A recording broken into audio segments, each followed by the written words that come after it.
Waiting. Okay. Hello.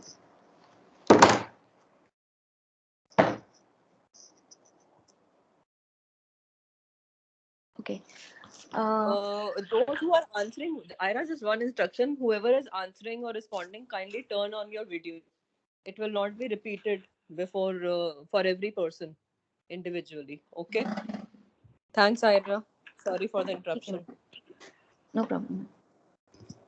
ठीक है. So the today's class is about physiology of coronary circulation. So it is going to be an interactive session. So I'll just ask questions and you can I'll call out the names and you can uh, answer accordingly.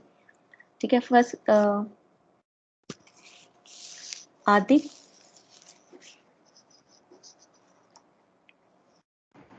Yes, ma'am. Yeah. How is the blood supply of, what is the blood supply of heart? How does it, where does it originate from? Ma'am, in the blood supply to the heart is through the coronary circulation. It starts from the ascending aorta, which branches off into the right coronary and left coronary. The right coronary is mostly dominant in 80 to 90% of the people. The right. Just one, I'll ask you because we'll go step by step. So it's like right coronary and left main coronary basically. Okay. Yes, ma'am. Yeah. It originates from the ascending aorta, from the ascending basically aorta, from yes, the ma'am. root of the aorta, right? Yes, ma'am. Then Okay. the Now you can just tell about. I'll just talk about the branches of right coronary artery. and the right coronary branches off into the marginal artery and the posterior interventricular artery, and these two are responsible for supplying the sinoarterial node, the atrioventricular node, and the right ventricle.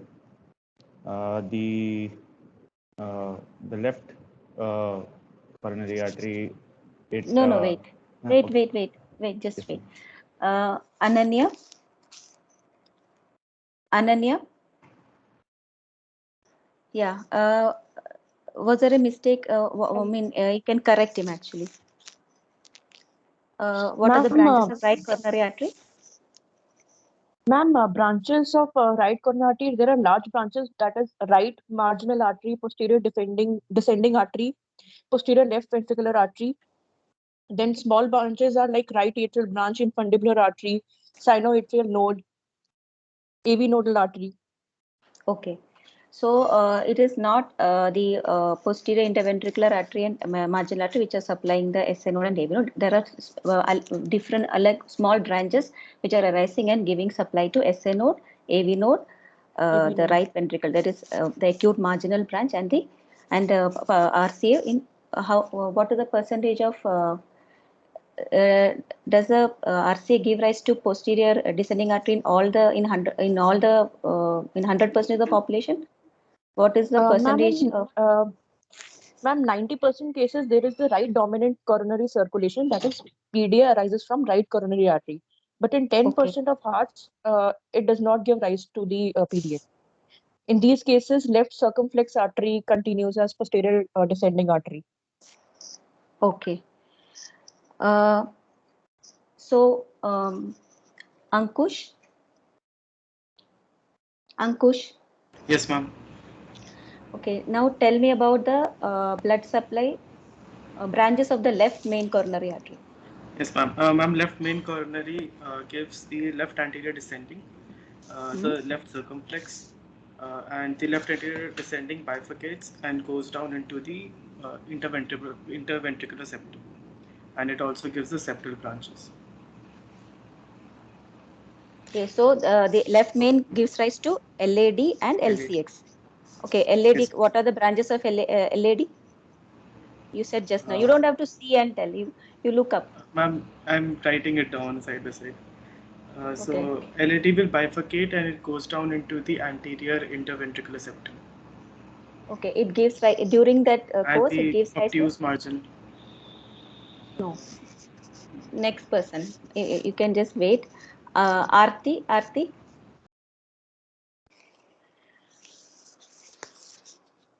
Arti.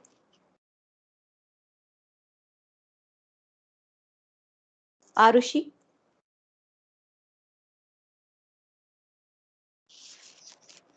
Arushi? It gives rise, ma'am, Yeah. it gives rise to the anterior septal artery and the diagonal artery. See, there is a left main coronary artery. It gives rise to two branches, left anterior descending and left circumflex. And left circumflex. Okay, Yes, ma'am. so what are the branches of left anterior descending? Where does it move and what all the branches it give rise to? Then only you'll be knowing the supply, na? It moves in the anterior interventricular septum. Okay. And it gives rise to? Anterior septal artery. It gives rise to septal branches and it gives rise to diagonal branches. Okay, Yes, ma'am. so it will give septal branches and it will the septal branches will be given perpendicularly and it will be giving supply to the anterior two-third of the interventricular septum, right? So LAD Yes. branches are septal and diagonal, and then it will continue as what?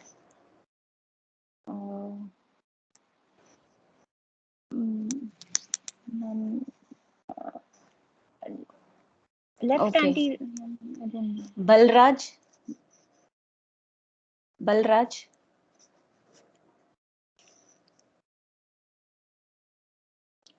Is Balraj there?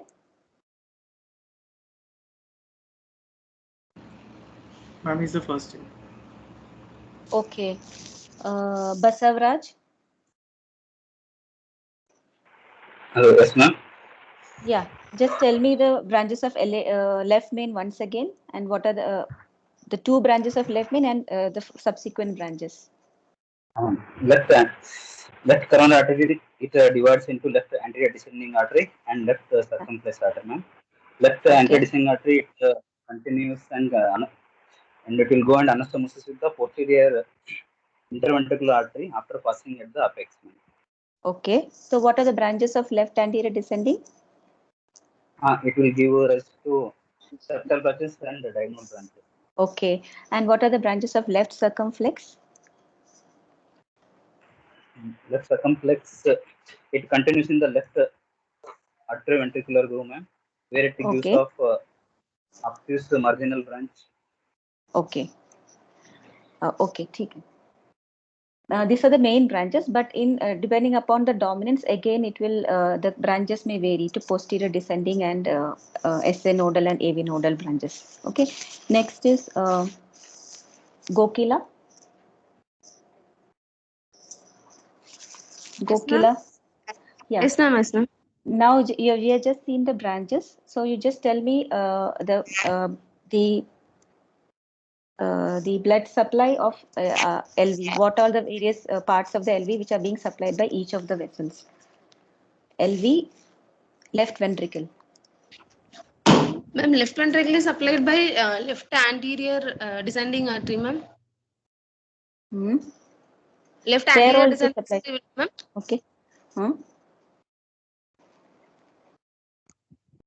Left anterior descending artery will supply anterior part of the left ventricle and interventricular septum, ma'am. Most of the interventricular septum. Anterior two-third of the interventricular septum. Okay. And?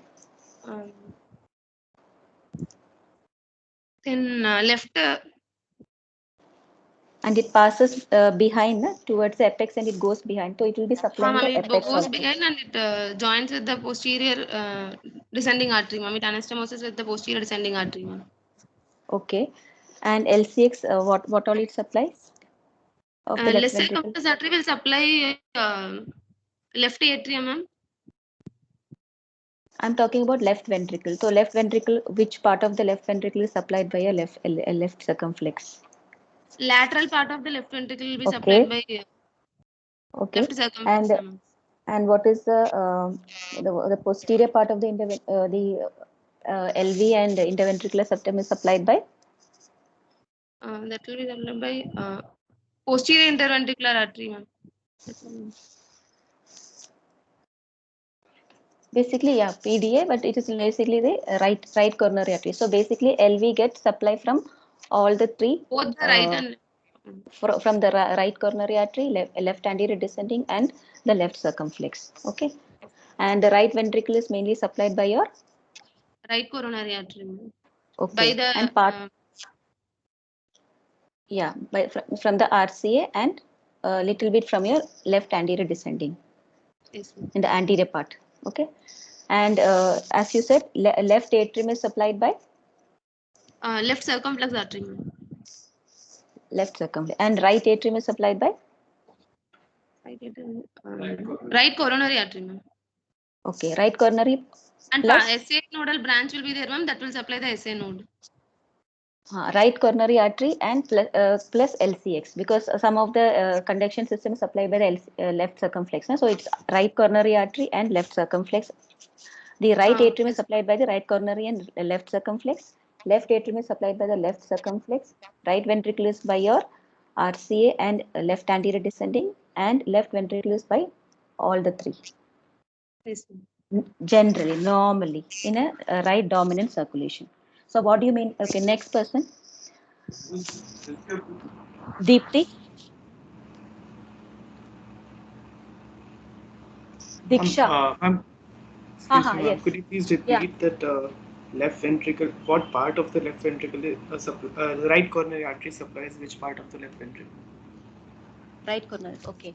It's actually the posterior. You call it actually the inferior part of the left ventricle. Inferior aspect of the left ventricle. Normally, the posterior part of the left ventricle is like the heart is just like sitting. So you call it as the inferior aspect of the left ventricle, and the posterior 1/3 of the interventricular septum will be supplied by a right coronary artery. Okay. Okay. And the anterior 2/3 and the anterior part will be by the LAD. Right. And this is happening in a right dominant circulation. What do you mean by dominance? Diksha Shival. Diksha. Diksha.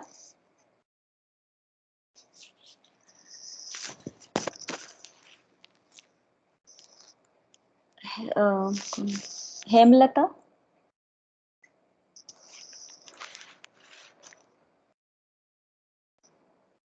Yeah. So what do you mean by dominance? Why they say that right dominant and left dominance? What does that mean? I can't hear. Please unmute. Yes, ma'am. Yeah. Yeah, ma'am, when the right coronary artery gives rise to posterior descending artery, which is in about 85% of the population, it is called as the right dominant circulation. And when the left coronary artery gives this, when the PD is a branch of the left coronary artery, it is the left dominant circulation. Yeah, that is in left, normally the branch of left circumflex. Okay. So Circumflex. majority of the population, it is right dominant. It's about 80 to 85%, and in like around 10 to 15% will be left dominant circulation, and around 5% could be co-dominant. Dono ho sakta hai. So what is the problem if it's a left dominant circulation? But normally it's not very. It is not very frequent. But what is the problem? Left dominant circulation.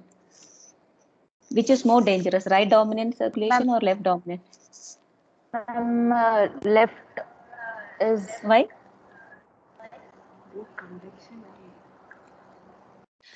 Because if left dominant circulation means whole of the left ventricle, that is now the PDA is also coming from the left circumflex, and the lateral part is also by the left circumflex, and anterior and all of the interventricular septum is from the left side.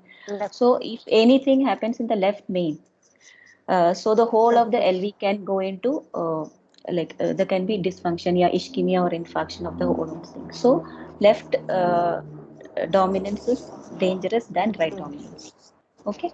Now just tell me the same thing. Next person,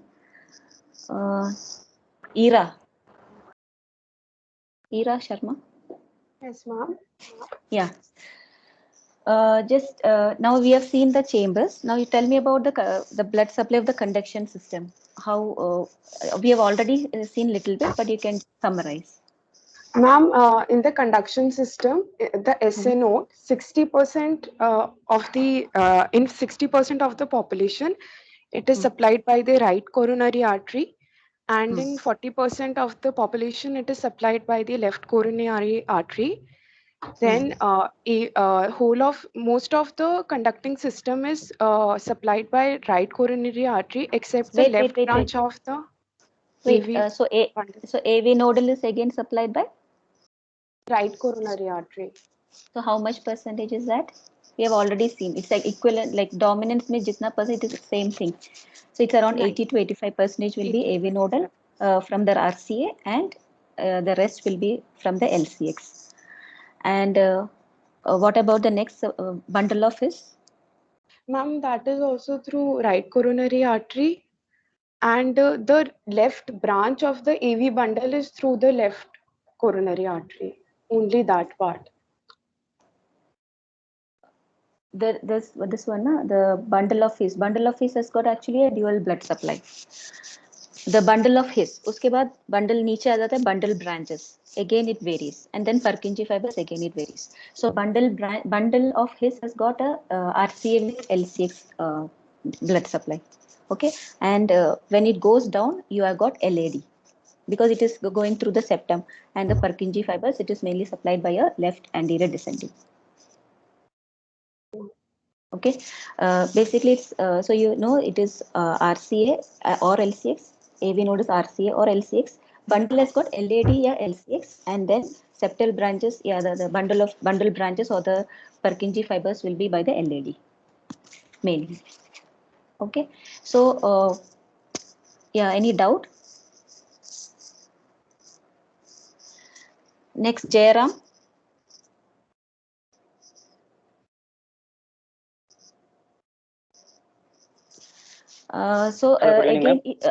Good evening. So out of this, one more important thing is this AV nodal and this interventricular septum, the capillary the blood supply, the vessel density is very low. So whenever there is any ischemia of any of these things, this AV nodal and bundle branch, they are got more prone for ischemia when compared to other parts. That's why you get all these blocks and so one more thing. Now, since you know that the conduction system is mainly supplied, the SA node, the pacemaker of that is mainly supplied by RCA or LCX. So whenever you have any problem like either RCA or LCX block, so they will be characterized by what type of arrhythmias? How will you differentiate between the block in the RCA or LAD? What are the characteristic? I mean, what's the main difference in presentation?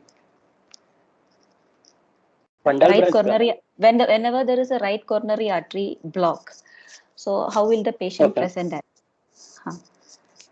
Ma'am, sinus arrhythmia won't be there. Normal sinus arrhythmia won't be there because SA node is supplied with the right coronary artery mainly. So SA node, the blood supply is not happening. So there is decreased perfusion to the SA node. So sometimes SA node may not work at all. So what will be your heart rate? AV node, it will decrease. AV node will generate the impulse. So mostly whenever this conduction, whenever there is problem with the vessel supplying the conduction system, mainly the SA node and the AV node, that's RCA or LCX. RCA in case of right dominant, LCX in case of left dominant circulation, you will see that these patients will be having a lower bradycardia or block type of presentation. Okay, and whenever you have a problem with your left main, your left coronary, left-sided lesions. So because most of the left ventricle is supplied by your left side. They will be so because you know that the muscle mass of the left ventricle is very like, you know, what is the difference between the, okay, this is your question. Your Jairam, na? Yes, ma'am.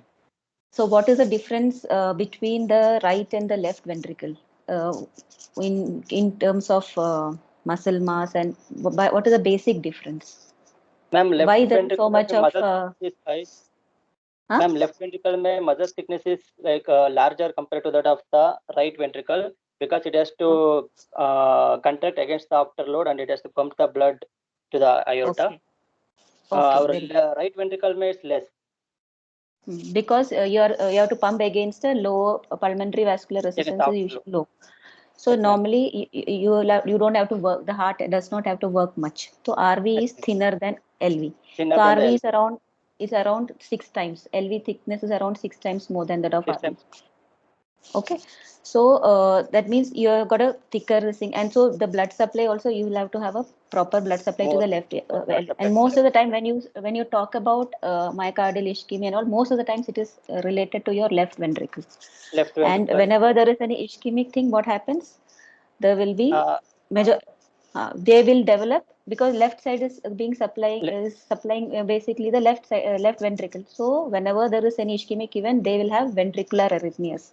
Mainly they'll ventricular. have ventricular tachycardia, ventricular ectopic tachycardia, or ventricular fibrillation. The patient may even present with cardiac arrest. Okay. So this is how you can just differentiate just by seeing the patient. Okay, this is there's something wrong with this. Okay. Next is one more thing. I'll just talk what this blood supply will complete the blood supply. Who's the other person? Sweetie. Yeah. There is one more last thing which I've left. There is some difference between the blood supply of the anterolateral and posteromedial papillary muscle. What is the difference?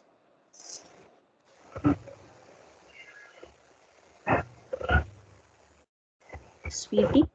Ma'am, anterolateral. Huh. Hello? Hello. Yeah, I can hear.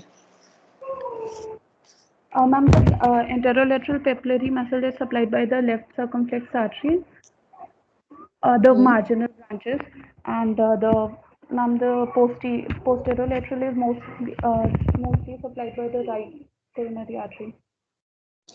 No, the basic difference I'll tell you because basic difference is the this is a one important thing which you should not forget. There are two papillary muscles, anterolateral and posteromedial. The anterolateral has got a dual blood supply.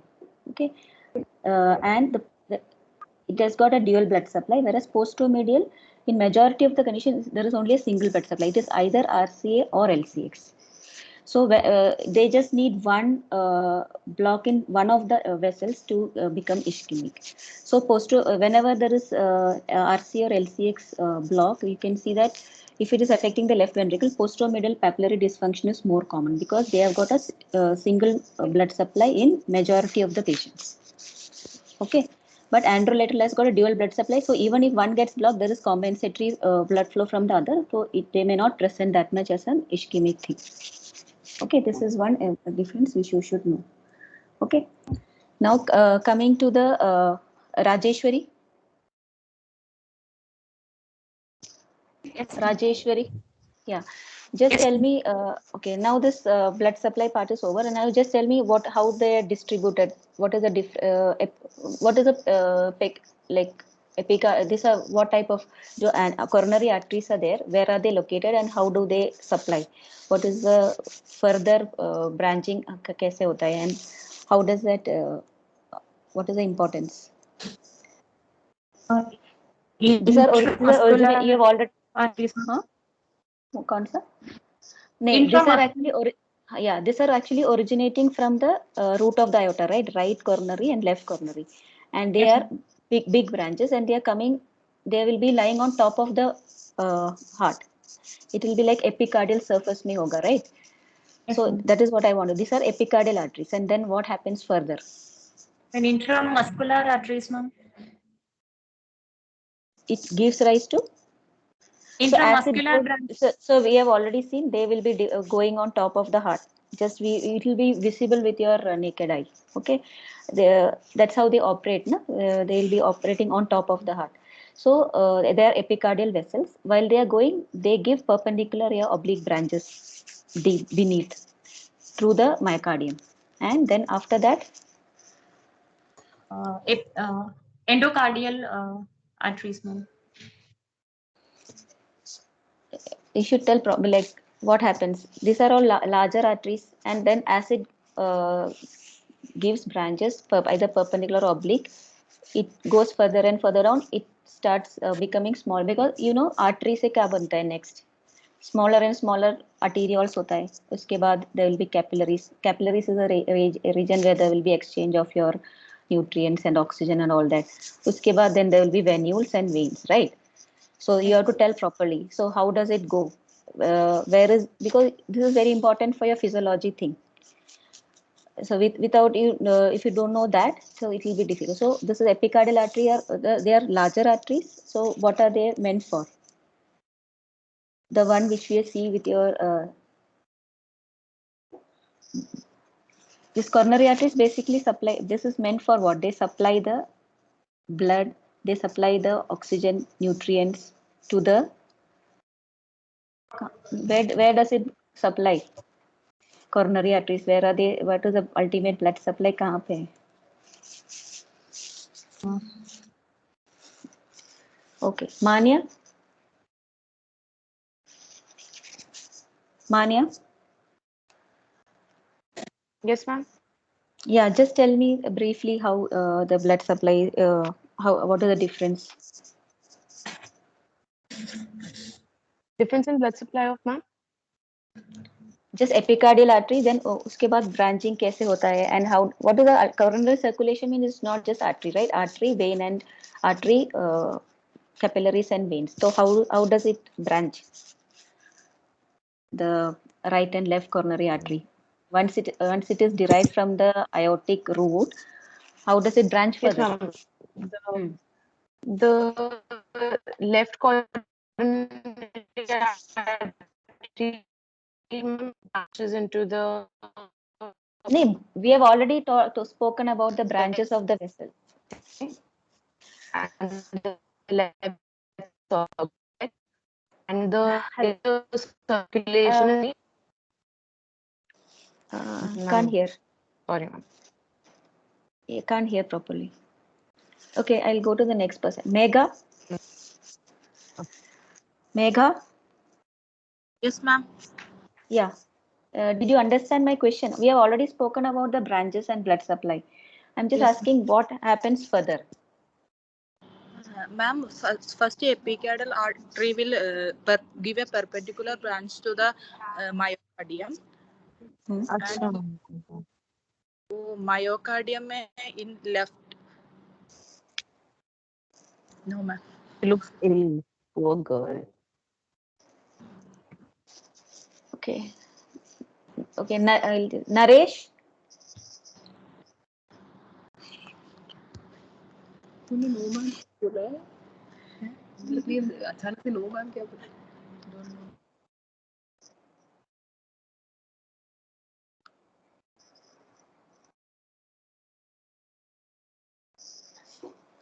Naresh.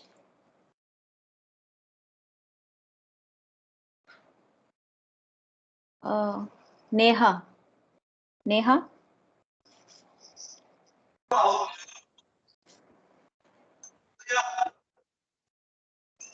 Yeah.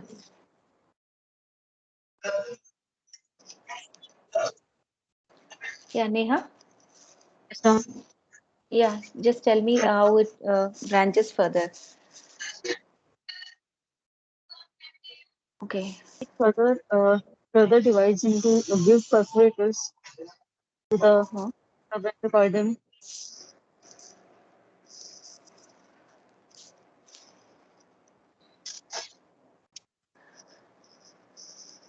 Okay, I can't hear anything. Hello, Nisha. Hello. Yeah, Nisha, batao. Hello. Yeah, Ma'am, hello. the perpendicular branches or the oblique branches, they go into the deep myocardium, ma'am, and then later on, the penetrating branches divide into the dense capillary branches. Okay. So where is the so basically the epicardial arteries, they are larger vessels and they'll be just for conducting the blood. They are basically like a conductance vessels.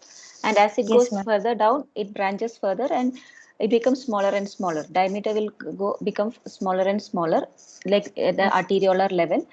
And after that, it reaches to there will be a lot of plexus in between, subendocardial plexus, and then it reaches the capillaries, and where the exchange of nutrients take place. So the smaller ones, there is smaller diameter vessels as arterioles, they are mainly the area of resistance. So because we'll be talking about coronary blood flow and coronary vascular resistance. So basically the resistance to the coronary blood flow is mainly it is exerted by this smaller arterioles, whereas the epicardial surface, the large arteries are mainly for conducting the blood. Okay. Yes. So after capillaries, then there will be veins, and how the blood goes back to your where is it drained ultimately? Capillaries mean there will be exchange of nutrition and all that. So the important thing of what is the speciality of myocardium with respect to capillary distribution? There's some specific thing about what is the speciality of myocardium, because myocardium, you know that it's like an almost acting like an end artery, right? Yes, ma'am. What does that Collateral mean? circulation. What do you mean by an end artery? Where there is no no other supply will be there in term, if there is any ischemia or anything, there will be no collateral circulation. Okay. In normal conditions, there will be no collaterals are not working. Collaterals will be there which are not active. So usually it acts like an end artery. That's why suddenly if some block happens, they will present like a particular area depending upon the blood supply. They will be presenting as either a myocardial ischemia or myocardial infarction in that particular blood supply area, right? Yes, so what is the specific thing is what is the specialty about the capillary density of myocardium? I don't know. Okay. Because the myocardium, you know, what is the, it's a highly metabolically active thing. Heart is a highly metabolically active thing. Why? Major blood supply to the other organs. That is okay. Or, so to compensate, because blood supply here, so you are very highly, you'll have to be more active. So it is characterized by large amount of, the cells are having abundance of mitochondria. So the metabolic rate is very high. Okay, and to combat to cope with that, to adjust with that metabolic rate, the distribution of because then you need more nutrition. So capillary density is very high in the myocardial tissue. It's like very in thousands per millimeter square of the tissue. Okay, so the capillary density is very high. This is an important thing. Now, normally for each myofibril, there is, they say it's like 1:1 myofibrillar to capillary ratio is about 1:1 ratio. The distribution is there. Okay. Now, next person. Okay. Nivedita.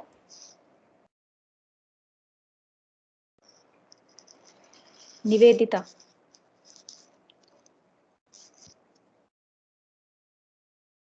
Nivedita. Pallavi. Pallavi. Yes, ma'am. Yeah. Just tell me about the oxygen. I mean, just now we said the metabolic rate of the heart is very high, right? So just what is the resting blood flow, coronary blood flow in the heart? 25 to 50 ml per minute, about 5% of the cardiac output. Okay, so this is at a resting state. So how much for oxygen consumption is there, normal heart tissue? About 10 ml per 100 grams of tissue. And during exercise states, it can increase up to 2 liters per minute. Because you will have to compensate, so it will increase multiple times. Okay. So that's what. So what is the increase of the? We know that the heart has to pump for the whole body, and so the it's highly metabolically active. Plus, it has got so abundance of mitochondria. So that is a main reason. Okay. Now, so there are various phases. So our heart has to do. It has to give forward flow. It has to pump. So pressure work, volume work, electrical activities there, and basal metabolic rate. So combined, everything is combined. So heart, even though it's a small organ, the rate of oxygen consumption is extremely high. Okay, then that is why whenever there is any imbalance between the oxygen supply and oxygen demand, they will present with myocardial ischemia. Pankaj? Yes, ma'am. So, what is the normal oxygen extraction ratio of the tissues, normal tissues? The normal extraction ratio of the tissue is around 25% in comparison to heart, that is 70 to 80%. Okay, so that means what is the normal venous oxygen saturation now? What is the normal venous saturation in the body? And now what is the normal, because what is the venous supply of the heart is a coronary sinus, right? So what is the venous saturation in the coronary sinus? Because arteries, it's the same. It's a SPO, means it will be like 100%. So it is the so how much oxygen is there in your venous blood in the normal tissues and in the coronary sinus. Coronary sinus is the venous drainage of the heart, right? So how much is the oxygen in that? So now just now we have said it is 75% and 25%. So you can see what will be the percentage. Normal venous saturation कितना होता है normal tissues? Ma'am, 75, ma'am, 75 to 75%. And that's why 70 to 75. That is why your oxygen extraction ratio normal tissues कितना है? What do you mean by oxygen extraction? Ma'am, amount of oxygen used by the tissue. So in heart, the oxygen extraction ratio is very high. So you said how much it is? Ma'am, at rest, heart extract around 60 to 70%. Okay. And okay. So this is a difference. So it's also like already at rest itself, it is maximally extracting the oxygen. So whenever there is any problem, what will be the like if there is any increased demand? So heart cannot extract further. So only thing is you'll have to increase the supply. Blood supply. Okay. Yes. Now myocardial. Then now we'll come to myocardial oxygen supply. So how can you increase oxygen supply to the heart? Ma'am, we can increase the oxygen supply by increasing the blood flow by vasodilation of the coronary vessels, and we can increase the blood flow. In strenuous exercise, we can increase the blood flow up to the 2 liters. Okay, it's not just blood flow, because oxygen supply is not just blood flow. It's oxygen content as well as oxygen. It is cardiac output, no? Oxygen content and cardiac output, right? So oxygen content also can be increased. So what do you mean by okay? Next person, oxygen. Okay, Gautam. Gautam. Yes, ma'am. Yeah. So we know Yes, that we have seen. Yeah, you can switch on your video. Yes. Yes, ma'am. Gautam. Okay. Yes, now we have seen heart is highly metabolically active. So whenever there and during rest itself, oxygen extraction ratio is very high. So whenever there is any increased demand, just say exercise ho, Yes, yeah, ma'am. anything which is increasing, koi hemodynamic stress. Okay. So heart will have Okay, to compensate. So you will have to. So demand ma'am. is high. So you will have to increase the supply. So just now he said supply Yes, kaise ma'am. badhate? How to increase the supply? He Either by told increasing like we can increase by cardiac output, like blood flow. coronary blood flow. Along with that, you Yes, can ma'am. increase your oxygen The content. oxygen content. Yes, ma'am. So how? What do you? So what is the factor on which oxygen content depends? Oxygen content mainly depends upon the PaO2 value of the blood. So the FaO2 also, it also mainly depends upon the FaO2 on which we are breathing, which will contribute to PaO2 and any other things related to that, ma'am. Like The basically thing which you PaO2 can modify. There is some formula for that oxygen content. What is it? oxygen content के लिए we have to find like the oxygen which is combined with the hemoglobin plus the dissolved oxygen, ma'am. So hemoglobin.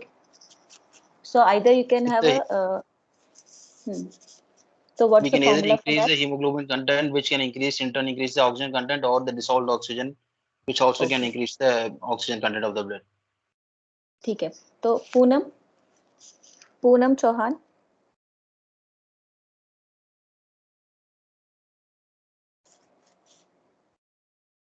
Yes, ma'am. Yeah. Just now he said, what's the formula for oxygen content? Ma'am, oxygenated hemoglobin plus 0.003 into PaO2, ma'am. Okay. So that this is for supplying. So this is like oxygen supply, oxygen demand balance. This is one important thing. So any patient with coronary artery disease, or if there is severe anemia, you can correct it. Can I If interrupt 1 second? Poonam, what you have said is only for dissolved oxygen. You have not said the entire formula. Oxygen content, oxygen, it will contain oxygenated dissolved hemoglobin. oxygen, bound oxygen. It's hemoglobin into saturated, amount of hemoglobin into saturated percentage of saturation plus 0.03 into PaO2, ma'am. There's one factor there. You missed it. It's 1.39. 1.34 into HP into the saturation. Okay. Plus 0.003 into PaO2. Okay. Okay. So you should all know the formula by now, no? Because that will affect the each of these factors will be responsible for myocardial oxygen supply. Okay.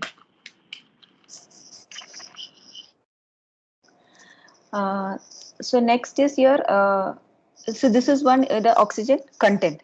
Okay. Next is your coronary blood flow. Along with before that, we'll just one more thing. Even if the oxygen content is sufficient, even if the coronary blood flow is sufficient, then also at the tissue level there can be some problem.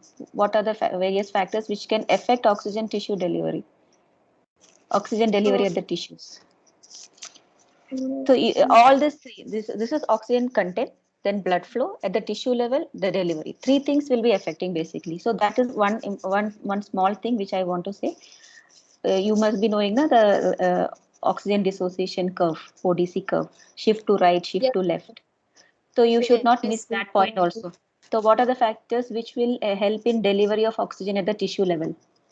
Ma'am, in the case of acidosis, ma'am, increased PaO2, increased pH, means decreased pH, and increase in 2,3-DPG, all these factors will help in oxygen delivery at the tissue level, ma'am. Okay. Temperature is also there. Okay. Yes.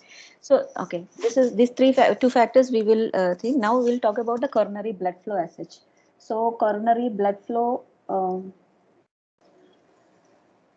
Okay. Now coronary blood. Next person, Rohan. Rohan. Yes, ma'am. Yeah. Tell me the various factors which will affect the coronary blood flow. Main important factors, and after that you can. Okay. Ma'am, coronary blood flow mainly depends upon the perfusion pressure gradient. Then it depends upon the myocardial metabolism and the neurohumoral control. Okay. Okay. So basically, you can always say like this. For example, it's a flow, right? Flow is always proportional to pressure and inversely proportional to resistance. Right?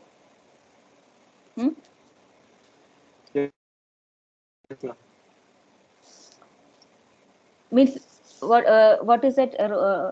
The flow through this thing is directly proportional to your pressure gradient and inversely proportional to your resistance, right? Yes. So what is that formula? So in case of myocardium, ma'am, the perfusion, the gradient here will be the pressure in the aortic root minus the left ventricular and diastolic pressure. That will determine the coronary blood flow. Okay. Now you're talking only about the left ventricle. Heart has to get blood supply, means heart supply through RA, RV, LA, LV, everything. Okay. So you know that. So there always a coronary perfusion, as you said, there should be a gradient. Gradient means there is a gradient from between the artery and the vein, right? Yes. So I mean, since ma'am, gradient bit from the aortic root between and the carotid sinus? That is okay, but effectively when you see, because it will be coronary sinus will be equivalent to RA, LA, LV, EDP. So basically we take it as you are more worried about your left ventricular perfusion, right? So why? So Baki in you see before that you should know the pressures in all the chambers then, because there should be a gradient for the blood flow. So if the pressures in the chambers are high, which is transmitted to the walls, the flow will not happen. So you know that RA, LA pressures are low. How much is a normal RA, LA pressures? It will definitely less than, what's a normal RA pressure, normal? Ma'am, RA, the normal pressure is 7 mmHg, ma'am, and LA is 12 mmHg. I mean, you don't say like a fixed thing, you just say a range. Don't say that it's 7, it's 12. ऐसा नहीं बोलना है. ठीक है, always tell a range. Okay, RA, LA, and what is the pressure in your RV? Ma'am, for RA it is 5 to 10 mmHg, and for left LA it is 10 to 15, and for right ventricle again it is 5 to 10 mmHg. Systolic pressure will be around like 25 types, 25 by Systolic 0 to 4 around, types. 25 to 30. Okay.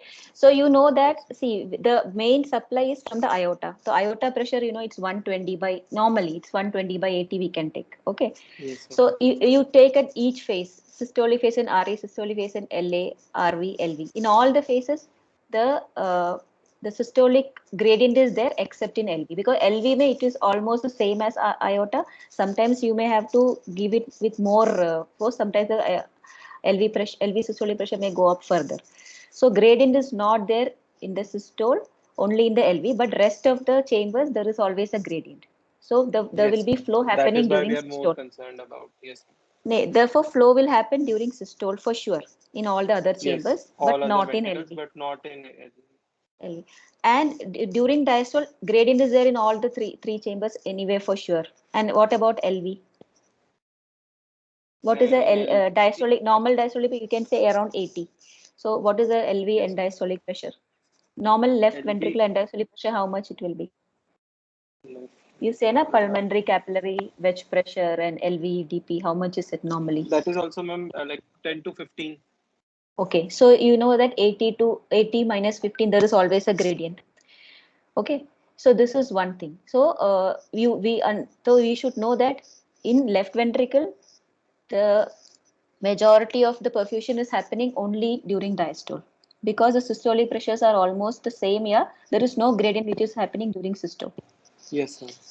So what we are talking about coronary perfusion pressure is always, we just always blindly say about left ventricle only. This aortic diastolic pressure minus left ventricular and diastolic, but other chambers also we should take into consideration.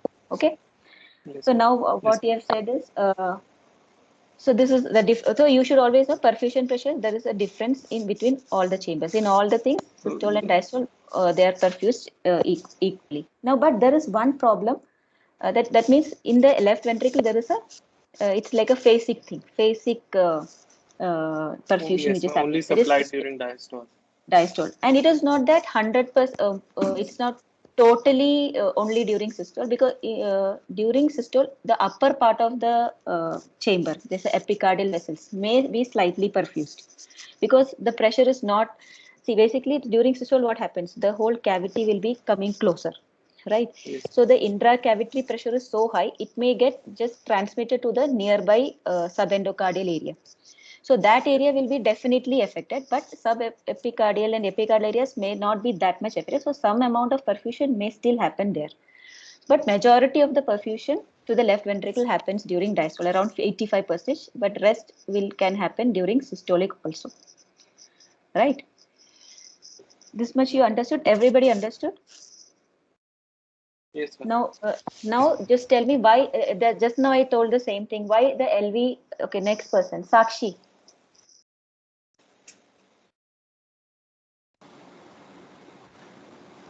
Sakshi? Yes, ma'am. Yes, ma'am. Now, just now we said subendocardial perfusion is subendocardial area. It is Yes, more, they always say कि subendocardial area is more prone for ischemia. With slightest increase in oxygen demand to the heart, subendocardial ischemia is more prominent. Why? Just now I told the point, the same thing.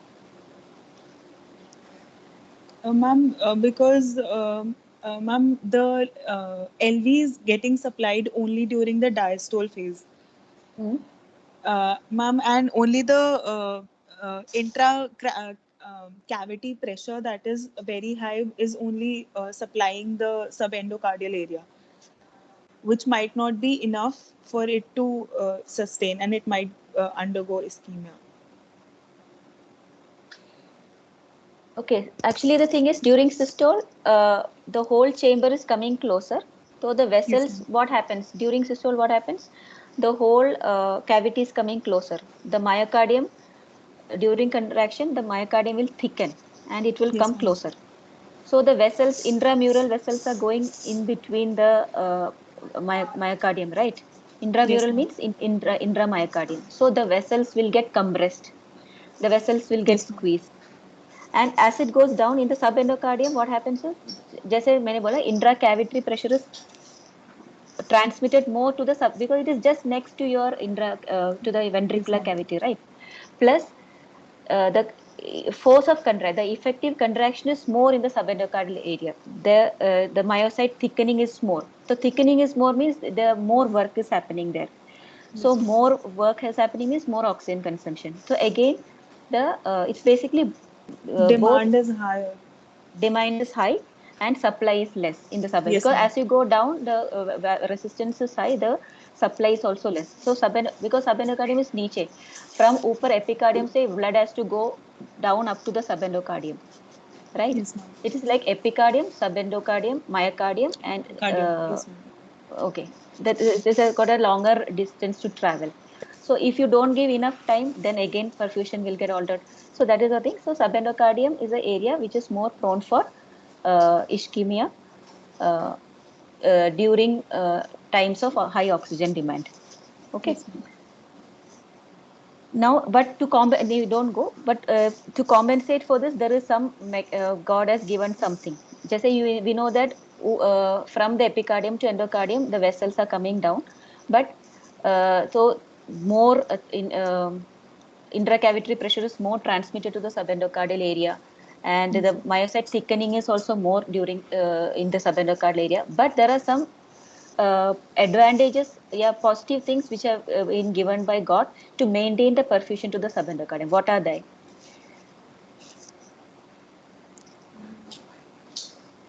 Ma'am, microfibers. What they have done is in the subendocardial area there are a lot of the capillary net, like redundant capillaries are given more. So whenever there is any problem, they can compensatory dilatation can happen. That is one thing. Second thing is as we go down, we said epicardial artery, perpendicular vessels going down, giving arterioles and all that. So the vessels, they are they're distributed with different types of receptors throughout the thing. The epicardial vessels are predominantly having alpha-1 receptors, and the subendocardial area, the vessels are predominantly having beta-2 receptors. Yes, ma'am. So whenever there is any demand, what happens? There will be sympathetic Ma'am, stimulation. alpha-1 are responsible for coronary vasoconstriction, whereas beta-2 are responsible for coronary vasodilatation. So the beta agonists in the subendocardial area, they can cause vasodilatation, and flow can be slightly compensated. Increased, yes. So these are the compensatory mechanisms. Okay. So okay, next, Samriti. Yes, ma'am. Now again, we just said ki the same thing, RV and LV thickness. Now factors, what are the various factors determining the coronary perfusion? He just said the aortic diastolic pressure and LV DP. So can you tell me which all conditions where like aortic diastolic pressures can be low, where all you can have a decrease in the coronary perfusion pressure? Coronary perfusion. Ma'am, wherever there is a decrease in aortic pressure or there is increase in left ventricular end diastolic pressure, this gradient will decrease. Thus, the perfusion will decrease. So what are the various conditions? Ma'am, aortic pressure will decrease in conditions like aortic stenosis, and left ventricular end diastolic pressure will increase in conditions like congestive. Aortic stenosis में aortic pressure will come down. Aortic diastolic we are talking about aortic diastolic pressure. So which is the most commonly seen condition where you get a low diastolic pressure? Ma'am, in aortic insufficiency, there will be a decrease in aortic diastolic pressure. Okay. What else? Any other condition? Ma'am, in congestive heart failure, there will be increase in left ventricular end diastolic pressure. Okay, or? Ma'am, in case of tachycardia, the time for diastole will decrease, and also the gradient will decrease. I'm just asking you the conditions where you get conditions with reduced aortic diastolic pressure and conditions with increased LVEDP, so that the CPP is on the lower side because the gradient is not there, na? So if you know those things, then you will know. So as you said, aortic regurgitation, you will get a low diastolic pressure. Okay. Yes, or what else? Ma'am, in congestive heart aging. As older and older, you will get systolic hypertension. Diastolic may not be so high, but for that age appropriate diastolic pressure may not be there. Okay. And in severe sepsis, septic shock, you can have a low SVR state, you can have a low diastolic pressure. Okay. And what about the LVEDP, left ventricular end diastolic pressure? Left ventricular end diastolic pressure means at the end of the diastole, the pressure is so high. That means the heart is very, like, the compliance of the left ventricle is very low. With minimal volume, the pressure is going very high. Just imagine that condition where you will get that. Ma'am, that will occur in case of aortic stenosis, or there is valvular lesions. Most important thing, you just think about it. When there is heart failure, what happens? Heart is not able to eject forward, right? The heart is getting distended and the LVEDP will be high. So you can say that diastolic dysfunction or diastolic heart failure. So basically, long-standing heart failure. And if there is long-standing hypertension, just now as you said, hypertension, aortic stenosis, when there is compensatory hypertrophy of the heart, over a period of time, the compliance will come down. So then again, you will have a higher LVEDP. Okay. So what is the problem with this? Because you will be getting such patients in the OT. So you will have to induce a patient, or you will have to give anesthesia. So you have to be extremely careful. For example, aortic regurgitation, if you are giving some drug, most of our anesthetic agents will reduce your SVR, and you will the diastolic pressure will go further down. So the coronary perfusion can go further down. So during induction itself, the CPP will go so low that patient can have ischemia even before starting the surgery. Okay. And just a patients with increased LVEDP, again you'll have to be careful. Then you'll have to maintain your perfusion pressure somehow. So you have to always balance. So just by knowing the things, you will know, okay, this patient mein mujhe ye karna hai. I should not decrease the diastolic pressure so much low. I should not keep this should be your any patient you start the surgery, you should have a thing in mind. Cardiac grid should be in mind. See how much heart rate, how much BP, and how much should be maintained. Okay. Okay. Next, Satish. Yes, ma'am. Hello. Hi. Okay.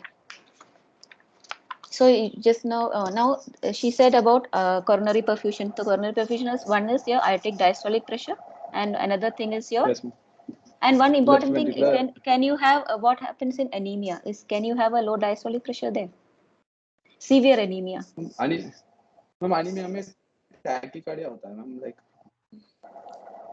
I mean, yeah, but severe anemia with low SVR state, maybe chronic long standing हो सकता है, but normally this is a thing, aortic regurgitation you should not forget at all. Okay. Yes, ma'am. Yes, ma'am. And now another important thing which determine your coronary perfusion is what? This is your perfusion pressure. One thing is pressure. The other thing is you have to give enough time.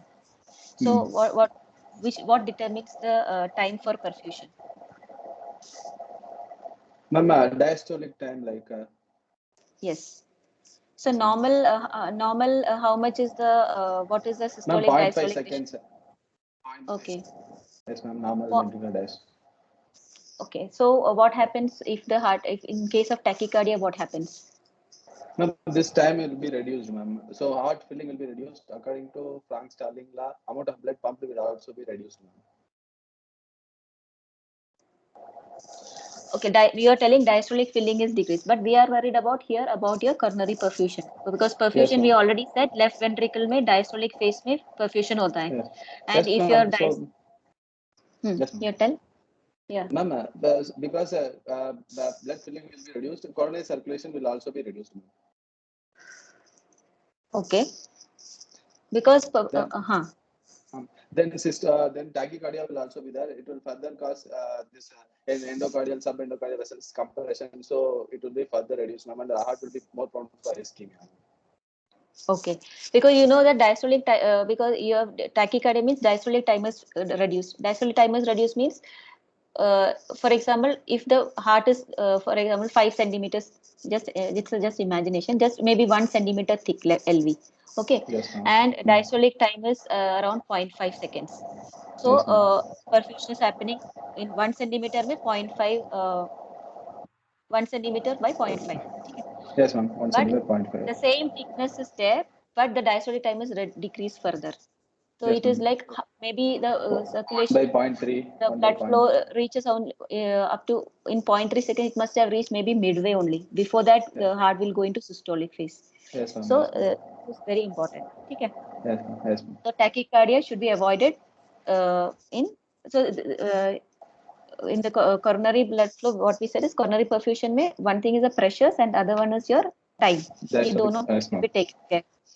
So what are the factors affecting? The other one which we said is blood flows affected by perfusion pressure and coronary vascular resistance, right? Yes, ma'am. So what are the factors affecting the coronary vascular resistance? Ma'am, coronary vascular resistance is affected by coronary vasoconstriction, ma'am. Like, during vasospastic angina is there, if pathological condition if we take. Other drugs we give can cause tachycardia. Then coronary vascular resistance, atherosclerosis can cause increased coronary vascular resistance, ma'am.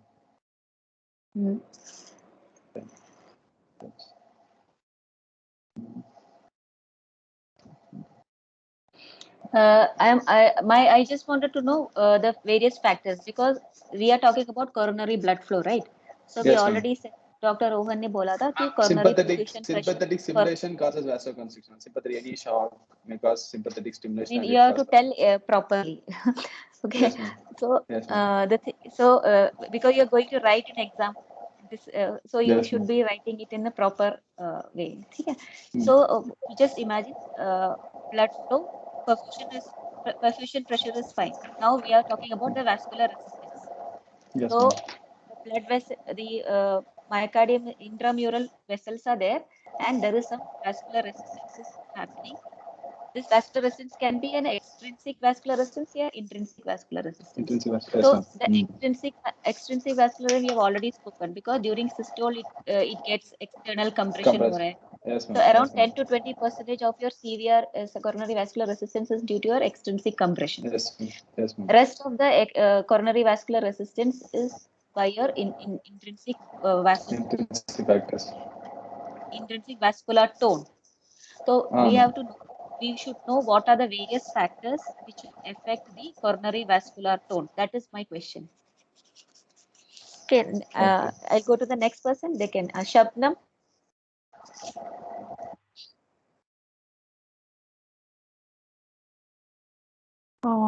Good evening, ma'am.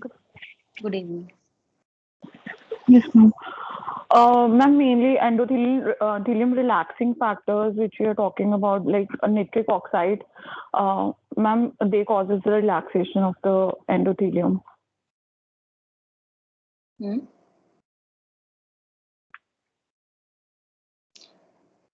See, we should always tell the various factors which are affecting the vascular tone. We should see, like, you have heard something called Ma'am, prostacyclin, prostaglandin I2. Just tell me one thing. When the vascular resistance is high, means what? If there is vasoconstriction, and vasodilatation means the CVR is less, right? So just tell me the various factors which will decrease, which will cause vasodilatation, and various factors which will cause vasoconstriction. You can divide it in various ways. It can be metabolic factors, it can be neural factors, humoral factors. So in that way, you should always describe. Don't come like don't. Ma'am, adenosine nitrates, they cause vasoconstriction. I mean, aminophilins, they cause vasoconstriction. No, I think I'll go to the next one and you just listen. Tapesh? Tapesh?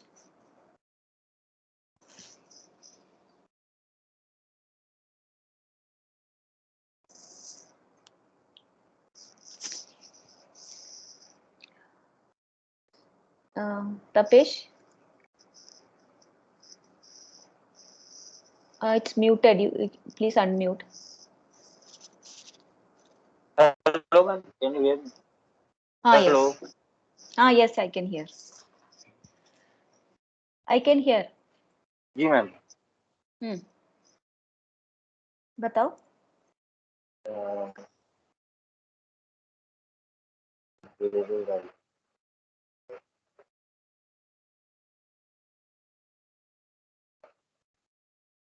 Can I go to the next person? Vandana? Vandana? Yes, ma'am. Yeah, can you just tell me? Ma'am, in case of metabolic condition, if there is an increase in metabolic demand, ma'am, there will be vasodilatation of the coronary arteries. This will be caused by mainly by adenosine, ma'am. Other factors like prostacyclin, nitrates and all. And in case of if there is an increase in temperature, body temperature, there will be increase in demand or oxygen demand. Then also there will be vasodilatation, ma'am. And in hypoxic conditions also there will be increase in vasodilatic factors, ma'am. And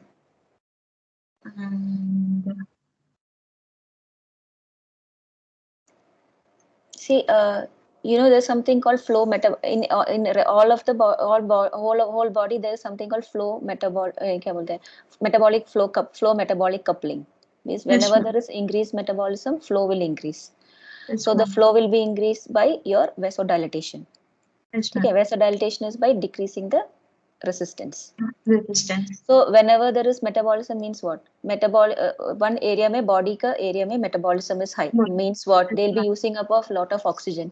They'll produce lot of carbon dioxide. They'll produce lot of acids. They'll produce lot of lactates. They'll produce what else? Increase CO2. Okay.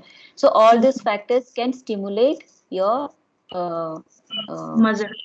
Cardiac muscles and main channel they found it is through because ATP will be used up, so ATP will be broken down to metabolites adenosine, so they can act on the muscles and it causes vasodilatation, so more flow will happen. So it is like blood flow karna hai, so we have to decrease the vascular resistance, so flow metabolic coupling, this is metabolic thing. So next is your autonomic factors. I mean, that is neural and humoral factors. So what happens? Batao. In case of sympathetic stimulation, ma'am, there are two factors, alpha 1 and beta 2 receptors, ma'am. But predominantly beta 2 receptors are present. That's why in sympathetic stimulation there will be vasodilatation and increase in blood flow will be there, ma'am. Okay. In, So increase in the case of sympathetic stimulation means anything, any anxiety stress. or yes, ma'am. Surgical Anxiety, strike. surgical stress, pain, or ठीक है, anything. Okay. So but they again describe there are direct effects and indirect effects. For example, if you are doing exercise means again there is sympathetic stress. So exercise means the oxygen demand is going to increase. So indirectly, it will definitely cause vasodilatation and increase the flow. But when you see directly sympathetic action, as normally alpha 1 may it causes vasoconstriction. So epicardial arteries may they will cause vasoconstriction and beta 2 may they will cause vasodilatation. But the net effect is always during sympathetic stimulation is vasodilatation. Yes, ma'am. Yeah, vasodilatation and forward flow. In case that is not happening, then they can go in for ischemic events. Yes, ma'am. Okay. And then next is your other humoral factors. Humoral factors may what? Yes, ma'am. This is the so sympathetic and parasympathetic. Parasympathetic normally they do not have much effect, direct effect, but indirectly if you directly they will decrease the metabolic rate in the cardiac muscles, ma'am. In the that's why there will be decrease in the coronary blood flow. Okay. Okay, ठीक है. So what are the other factors? Various humoral factors are there. This is so you have to always describe like this. So first is your coronary extrinsic vascular resistance is over. Intrinsic में all these metabolic factors are there, autonomic factors are there, and then there is humoral factors. Neurohumoral factors बोलते हैं ना. तो humoral factors में again a lot of hormones which will affect your some of the things will cause vasoconstriction and some will cause vasodilatation. You should be knowing the name of that. ठीक है. And endothelial modulators, endothelial derived relaxing factors are there. Nitric oxide is there, prostacyclin, PGI2 is there. All this thing will cause vasodilatation, whereas all this endothelin, thromboxane 2 and all will cause vasoconstriction. ठीक है. Next, so these are the thing which will have. Then and other factors. Any other factor which will affect the vascular resistance?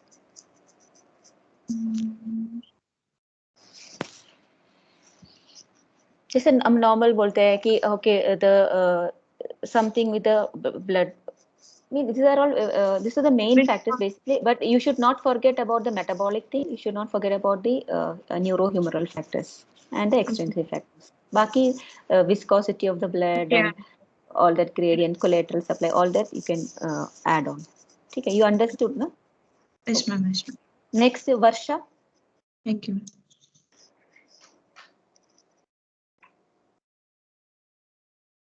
Varsha है? Yes, ma'am. Good evening, ma'am. Good evening. Varsha, you tell this is like in conditions of a normal coronary vessel. Okay. Now, when there is a block in the coronary, what are the various factors which can affect? If there is a blocked artery, so what are the various factors which can affect the flow? Ma'am, if the artery is blocked, then the radius will reduce, and then resistance is inversely proportional to the fourth power of radius, so resistance will increase. Okay, so you can again always describe in terms of Hagen-Poiseuille law. Okay, the length of the length of the artery which is blocked, how much block is there, and what is the radius of the block. And because whenever there is a block, what happens? Whenever there is a block in an artery, what happens to the flow? What happens to the pressure? See, suppose there is a in the LAD there is a block of about 70% block in an artery. So what will happen to the pressure distal to it? What will happen to the flow distal to it? What will happen to the velocity distal to it? If there is any block in a tube, what will happen?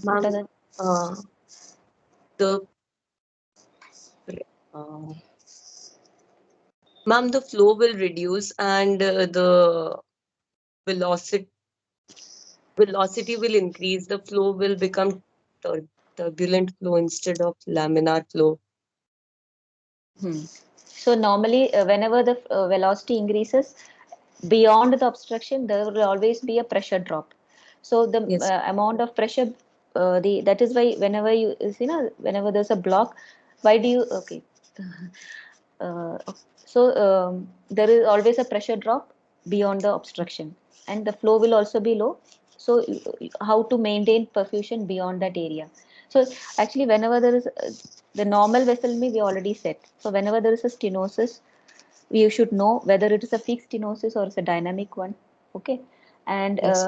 what is the extent, whether it is a focal one or it's a elongated segmental one, length kitna hai, because again all these things will again Poiseuille's law will come into action, and then we will know whether the pressure distal to the obstruction is sufficient or not to maintain the perfusion.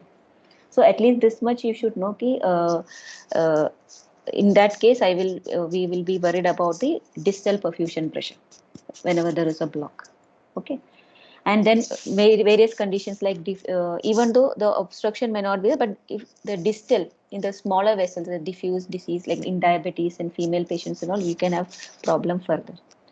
So this is a thing. Now you tell me about, you don't go, you just tell me about what is coronary autoregulation.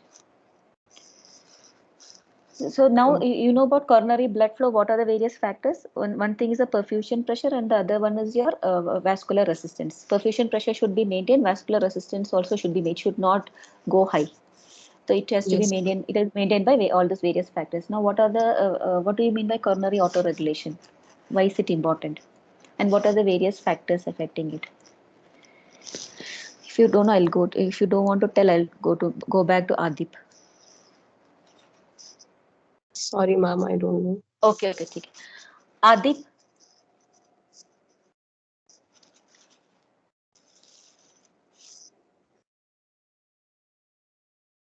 Adip है? Yes, ma'am.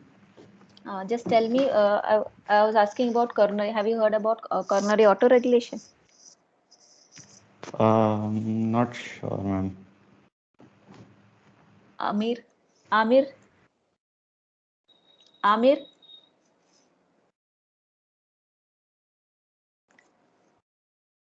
Ananya? Yes, ma'am. Yeah. Can you Ma'am, briefly?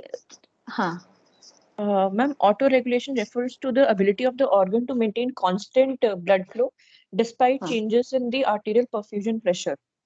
This is in response to increased myocardial metabolism, and it characteristically occurs between the mean arterial pressure of 50 to 120. Okay, 50 to 150 in some places. Okay. Millimeters of mercury. Okay. So as you said, what are the various factors which determine the autoregulation? Ma'am, the mediator is basically hypoxia, and the mechanisms of autoregulation, there is this myogenic response, which is responsible for the fast regulation. That is increase in passive stretch, which occurs due to increased perfusion pressure. And there is metabolic response, which is when coronary venous pressure of oxygen falls below 30 millimeters of mercury. Just tell me what you said about myogenic theory. I didn't understand. Myogenic, what are the way? Just describe again the previous one. Ma'am, that increased perfusion pressure, it causes active smooth muscle contraction. Okay, okay, okay. So when active smooth muscle contraction happens, then there will be flow will be brought down. This is what you meant, right? Yes, ma'am. Means whenever the flow is high, the pressure will be more, and when pressure is more, there will be stretching of the sarcomeres, and then there will be a reflex. There will be contraction, and then the flow will be decreased, right? That's what you said, right? Yes. And what is the other one mechanism? Ma'am, when that decrease, when there is a decrease in perfusion pressure, this leads to hypoxia, and hypoxia causes increased adenosine level, which causes vasodilation and leads to increase in coronary blood flow. Okay.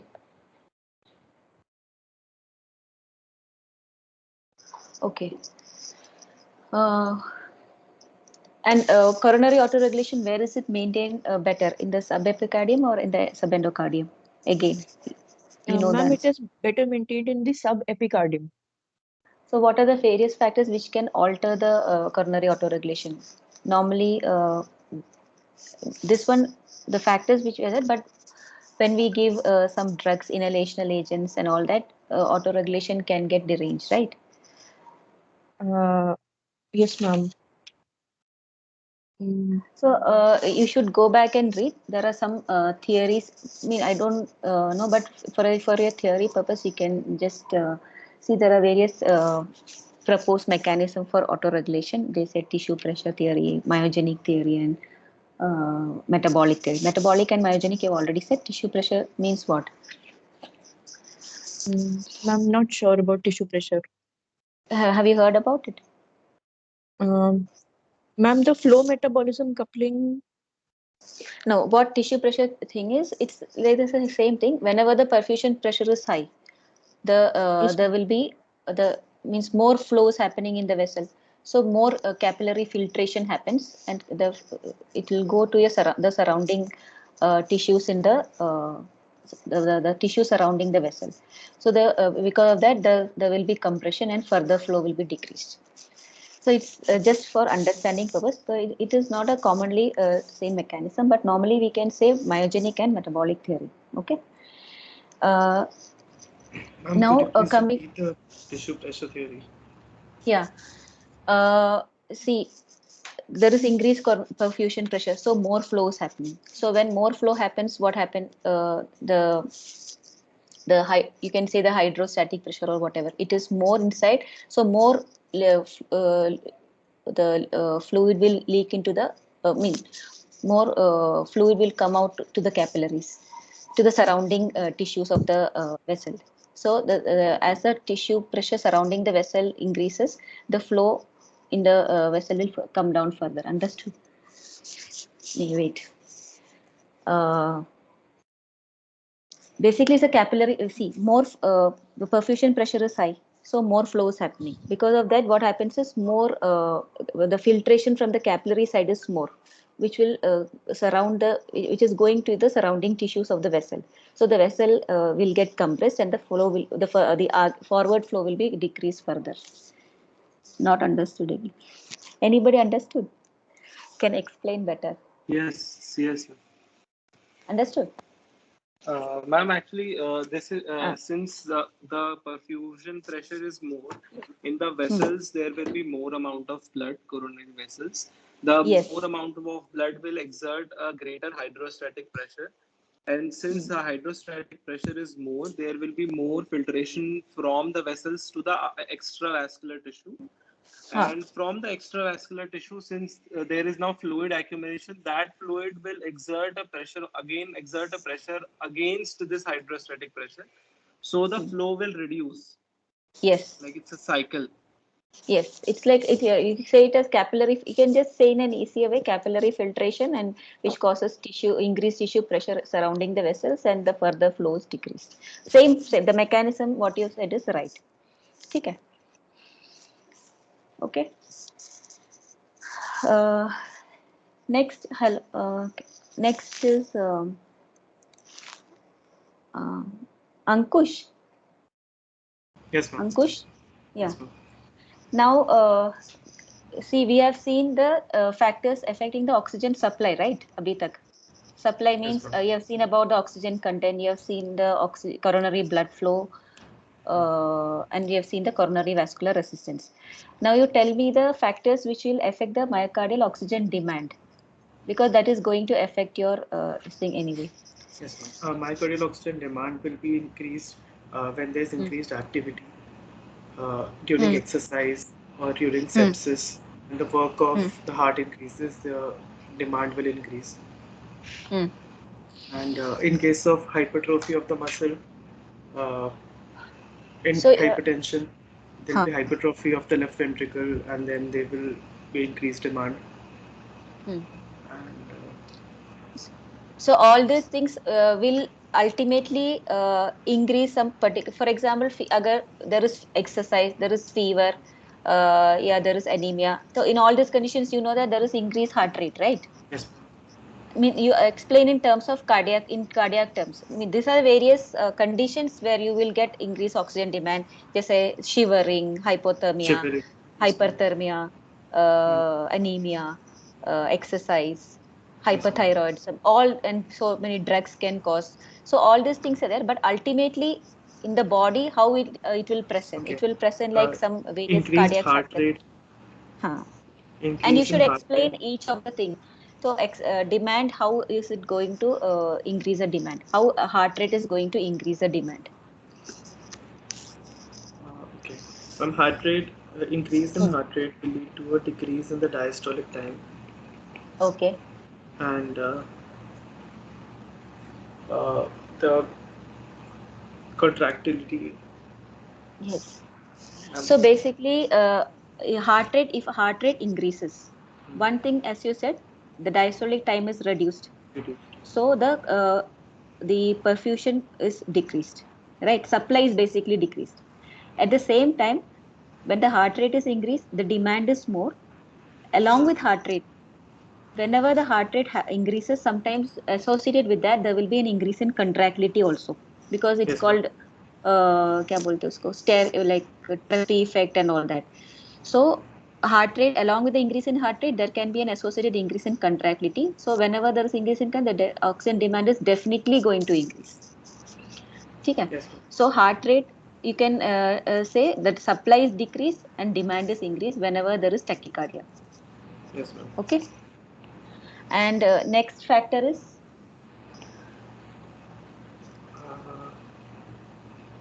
तो एक तो हमारा heart rate हो गया. Next क्या, next what will happen? Just think about the heart. We are not talking about generally as such, but heart को क्या क्या काम करना है. एक तो तुम्हारा हार्ट रेट तुमने बढ़ा दिया, और तुम्हें heart has to pump more vigorously.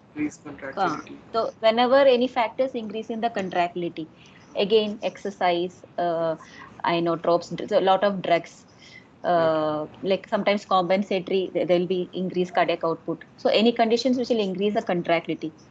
Okay, so how it तो contractility increase करेगा तो फिर से there will be a increase in the oxygen demand.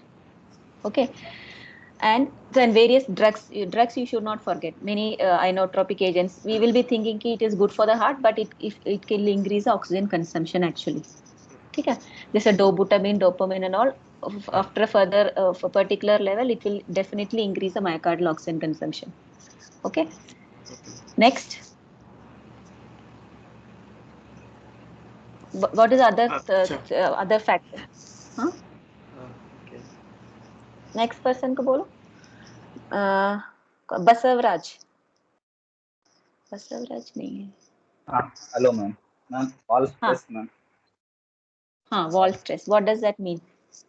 You can on the thing. According to Laplace law, wall stress is directly proportional to pressure difference and resistance, and inversely proportional to the. हाँ बताओ, एक minute, sorry. It just said. Wall stress is, according to Laplace law, it is directly proportional to the pressure difference and the resistance of the wall, and inversely proportional to the thickness of the concentrical. Resistance नहीं, radius. Resistance कहाँ से आ गया तुम्हारा? Laplace. So what does that mean? So you have to see whenever that wall stress is high. Wall stress high means whenever the pressure is high, whenever the intracavitary pressure is high, or whenever the radius is high. Radius means the heart is huge. You say dilated cardiomyopathy or heart failures and all that. Okay, and pressure is high means whenever the afterload is high. Intracavitary pressure, when will it high? Because whenever the afterload is high, the heart has to pump more, so the cavitary pressure will be high. So whenever there is, which are the various conditions where your intracavitary pressures are going to be high? Ma'am, when the heart is unable to pump, ma'am, when there is aortic stenosis, systemic hypertension, and congestive cardiac failure. So in all these conditions, your wall stress is going to be high. Okay, so you said inversely proportional to the thickness. So whenever the heart is thinned out, just say whenever there is an ischemic heart with dilated cardiomyopathy or thinned out myocardium hota hai, then again the wall stress will be high. So heart is not able to pump, but heart will be more and more dilated. So when ठीक है. So this is increased heart rate, increased. So one more thing, you said that failure may, but sometimes we will some BP low हो रहा है, तो we may tend to give more volume to some patient may going to volume overload. So again volume overload करेगा तो again your R will be high, the radius is going to be high, and अगर तुम्हारा little bit dysfunction होता है तो contractility will be altered. So again, so these are the various factors which will so when such a patient, either a hypertensive patient or a coronary artery disease patient, when they come for surgery, any surgery, so what should be your cardiac grid? Cardiac grid means you have to keep how much heart rate you should keep, how much volume, contractility, कैसे रखना है तुम्हें. 5 things बोलते हैं ना हम. We have to take care of heart rate, contractility, SVR, and I mean preload, afterload, contractility, heart rate, and PVR. ठीक है. So you have to maintain a.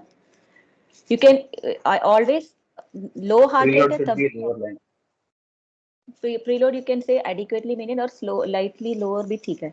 You should not overload the heart. Then heart rate lower side is better.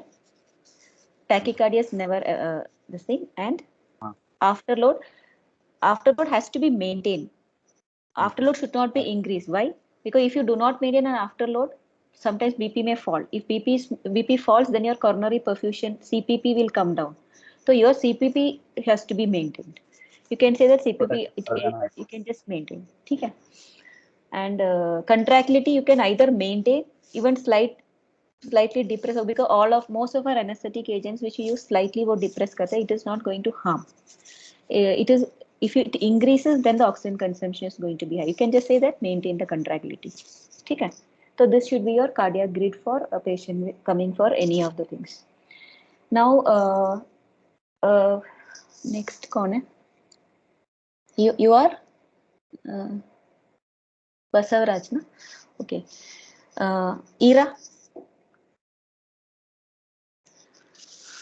Yes, ma'am. Just tell me the effect of various anesthetic agents on coronary blood flow. What are the various anesthetic agents? Effect of various anesthetic agents on coronary circulation. या coronary blood flow या cardiac effects बोल सकते हैं. Just briefly. You can say about volatile agents, like, because ultimately you have to maintain your coronary circulation, right? So coronary perfusion has to be maintained, and there should not be any event which is happening. So oxygen supply demand has to be maintained. So how will you maintain your hemodynamics accordingly?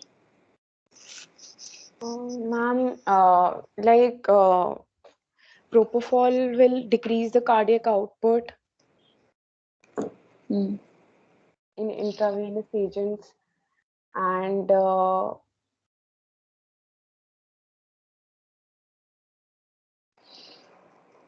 anybody can summarize fast. So when Sweetie. Hello, yes, ma'am. Ma'am, propofol will decrease the preload and will lead to decreased coronary blood flow. Barbiturate will increase the heart rate and will decrease the contractility of the heart and will increase the coronary blood flow. Ketamine will increase the coronary blood flow by increasing the heart rate. Etomidate also increases the coronary blood flow, and ma'am, in the inhalational agents, ma'am, halothane will decrease the coronary blood flow. All the rest, sevoflurane, isoflurane, desflurane, and enflurane will increase the coronary blood flow. Okay. Out of the inhalation agents, which one is the which is a volatile agent which is considered to be slightly detrimental to the ischemic heart? What is the problem? Coronary blood flow, they always like there's question mark whether we should use it or not. I mean, the present we are using now desflurane, sevoflurane, and isoflurane, right? Out of the three things, which is there is some problem with isoflurane. What is the problem with that? Rajeshwari?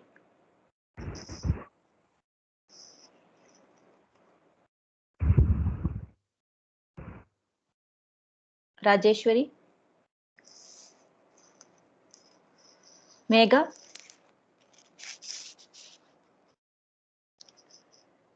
Naresh? Ma'am, हाँ बताओ. ma'am, isoflurane will cause coronary steal phenomena. What does that mean?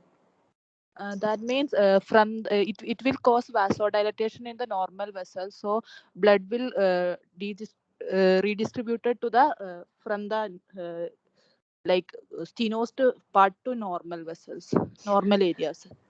See, whenever there is any ischemia, whenever there is any block in a vessel, to compensate, like there is no flow happening because the pressure gradient is, the pressure drop is more, the flow is less. So to compensate for that, whenever in a vessel, whenever there is a block beyond the level of stenosis, to increase the flow, the vessels will be maximally dilated. Okay. Now, there is one vessel here, and there is another vessel. Collateral is now, as you said, the isoflurane has got vasodilatory effect on the coronaries. So now, since this area is already maximally vasodilated, because even at the resting condition, because this is stenosis is there, and the area distal to the stenosis is already maximally dilated. Whenever you use an inhalational agent, what happens? The blood will The normal area will be dilated, and more blood will be diverted from the ischemic to the non-ischemic area, which will again worsen the condition of the patient. Okay. Yes. Okay. Next. So normally what we see is if isoflurane is used in more than 1 MAC, they say it is. But a lot of studies have proven it is not there. But normally you usually use a concentration of isoflurane. We usually give balance NSA. We mix with a lot of opioids and other agents. So we don't use more than 1 MAC in isoflurane in these patients. So we do not know exactly whether it is there or not. But it is described in the thing that coronary steal can happen with isoflurane, but not that much with sevoflurane or not with sevoflurane or desflurane. Okay. Next, what about the other agents?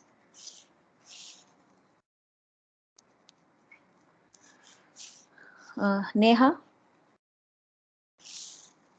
Neha?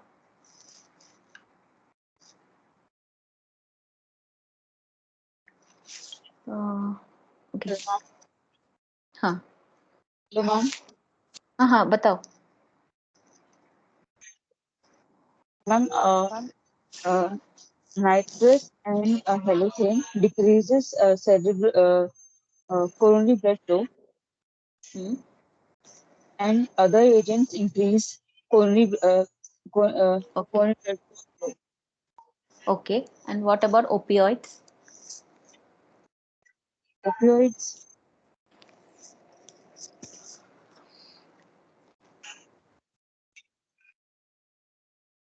You can just think opioids. What will happen to the heart rate? What will happen to the heart rate? क्या करते हैं? Morphine, fentanyl, pethidine. Decreases heart rate, and fentanyl decreases heart rate. Mepridine decreases heart rate. Increases heart rate. So accordingly, the perfusion can be altered, right? But as such, coronary blood flow के ऊपर any there is not direct effect is not there. And what about neuromuscular blockers? Which is a preferred agent for induction of in these patients? If there is any block or anything. To maintain a normal perfusion, which is a preferred one, we should have a lower heart rate, right? So what are the neuromuscular blockers which will increase the heart rate? Muscle relaxants which will increase the heart rate. Vagolytic agents, which are the examples for them?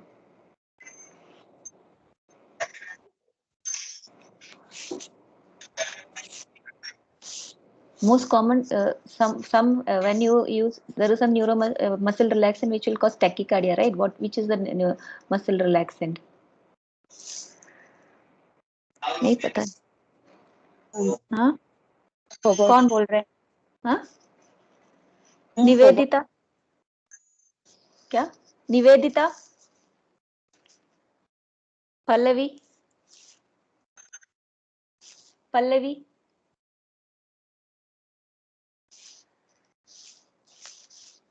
Gautam,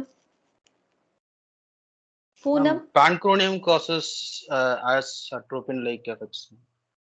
Okay, pancuronium has got Succinyl CoD. Scoline can also cause, Pancuronium. pancuronium can cause, and even rocuronium mildly vagolytic. Rocuronium, Okay. yes ma'am. Even atracurium can cause if histamine release होता है तो it can, but it is not much, not very high, significant increases there, but other things can increase. Okay.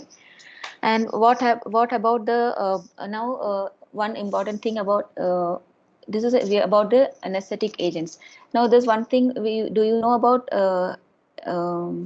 क्या बोलते हैं anesthetic preconditioning? Have you heard about it?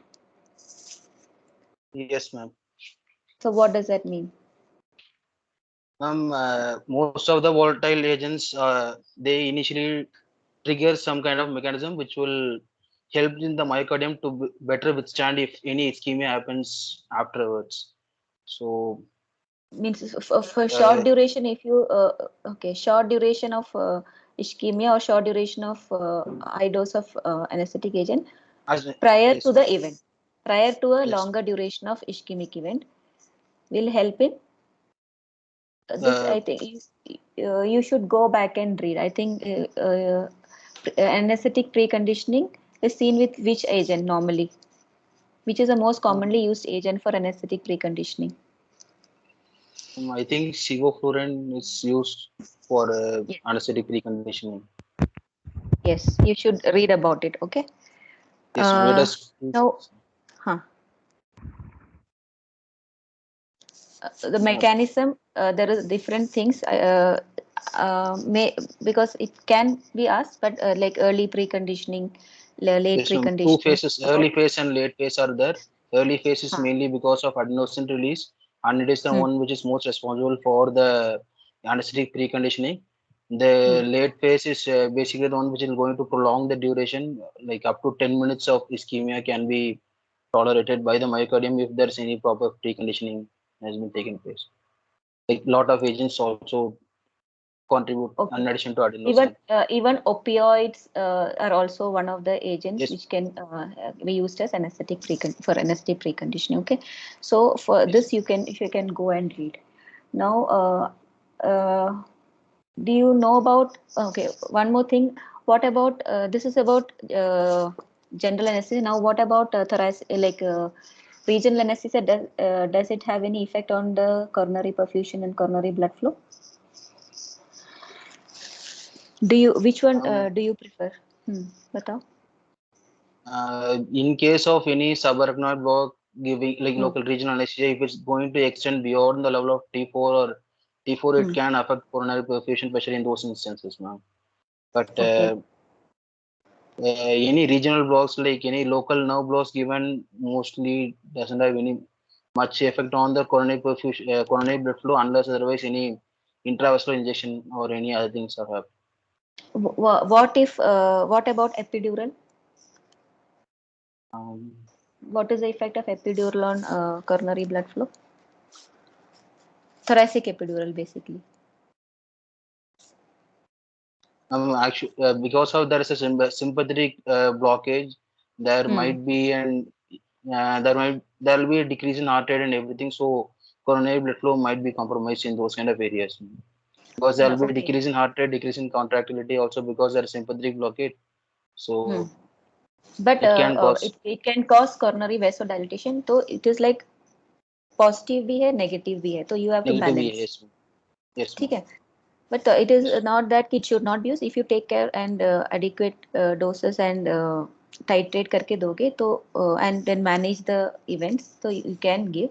because it actually on the coronary blood flow it has got sympatholytic action, so basically it causes vasodilatation. It is not the it's a direct effect karte, so it causes increase coronary blood flow. But otherwise, if you do not take care of the hemodynamics, so there can be a decrease in the perfusion. Okay. Now, to summarize, do you know about so now this much? Anybody has any doubt about this? Any questions? I have to ask you some more thing, but I don't know if you have read it. Do you know about coronary flow reserve and all? Have you read about it? How do you assess? For example, inside the OT, we just say ki heart rate hai, BP high and all that. So there are various indices to measure the myocardial oxygen consumption intraoperatively, like in the various labs. So what are the various things? Any idea? Anybody knows?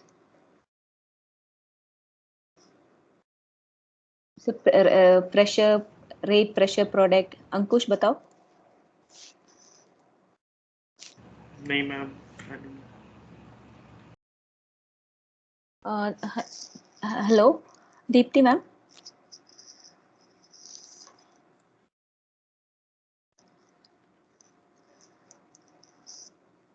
Any idea about coronary flow reserve? Myocardial fractional flow reserve, ma'am. हाँ बताओ. Coronary flow reserve and is fractional flow reserve. What does that mean? We should summarize it. Just बताओ ताकि सारे लोगों को. this fractional flow is basically you will be dividing the maximal pressure in a vessel which is beyond the stenosis after full pharmacological dilatation, divided by the aortic vascular pressure. Like it basically tells us whether the blockage is very large, or whether the vessel requires just any dilatation, or it has to be grafted to. Okay, like, whether the vessel has to be replaced. So you can just go back and read if you are interested. I don't think it's very thing for you. There's a coronary flow reserve and fractional flow reserve. Okay, and then other things associated. You should also know about pharmacological testing. There's a dobutamine stress testing, and because we have seen that adenosine can cause through metabolic pathways, it can cause vasodilatation and hyperemia. हो सकता है ना? So adenosine and dipyridamol, when you use that, it is out of, just for this thing. I don't think it's very much needed for you, but coronary flow reserve, fractional flow reserve, dobutamine stress test, adenosine dipyridamol, scintigraphy बोलते हैं ना, that you should go and read. And anesthetic preconditioning, you can read from mechanism and types of anesthetic preconditioning and mechanism. Any other questions you want to ask?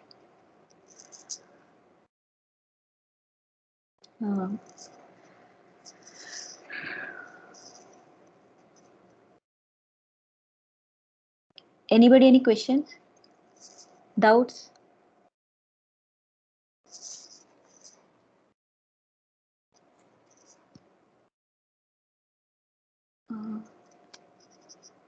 No doubts? Preeti ma'am?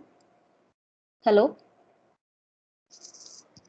Yeah, Ira, I think you've done more than. Ma'am, can you do you have anything to add? I mean, I must have missed something. No, you haven't, Ira. Trust me, you haven't. ठीक है ना ma'am, then बाकी these people should go and read. Yes, of course. All of them haven't read. That's why they don't have doubts, right? So let's see. Now the OTs are open. They will be open to question in OTs. ठीक है, okay. Let's see how we manage. Okay, Ira. ठीक है. Thank you. Thank you. Yeah. Thank you, ma'am. Thank you, ma'am. Thank you, ma'am. Okay. Thank you, ma'am.